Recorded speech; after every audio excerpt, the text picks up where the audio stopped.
ഒരു വാപ്പ ആരെ പോലെയാകണമെന്നറിയോ? നീ ഒരിക്കലും എടുത്തു ചാടേണ്ടവനല്ല, വാശി കാണിക്കേണ്ടവനല്ല.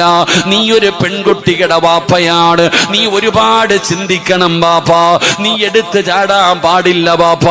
അള്ളാന്റെ റസൂല് സ്നേഹിച്ചതുപോലെ ഒരു വാപ്പയും മകളെ സ്നേഹിച്ചിട്ടില്ല. അള്ളാന്റെ റസൂലിന് അത്രയും ഇഷ്ടമായിരുന്നു. അതുകൊണ്ടാണ് നബിതങ്ങൾ ആ പാതിരാത്രിയിൽ തന്നെ എഴുന്നേറ്റ് പോയത്. തന്റെ പൊന്നാര മകളോട് നബിതങ്ങൾ ചോദിച്ച ചോദ്യം എന്തെന്നറിയോ? മോളെ ഫാത്തിമ,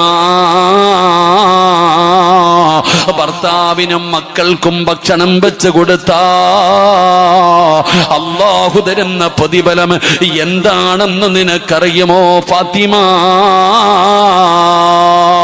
ഒരു വാപ്പ എന്ന് പറഞ്ഞാൽ ഇങ്ങനെയായിരിക്കണമടോ.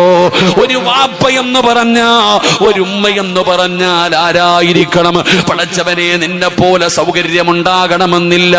നിന്റെ മകള് കടന്നു പോകുന്ന നിന്റെ മരുമകൻ സമ്പന്നനാകണം.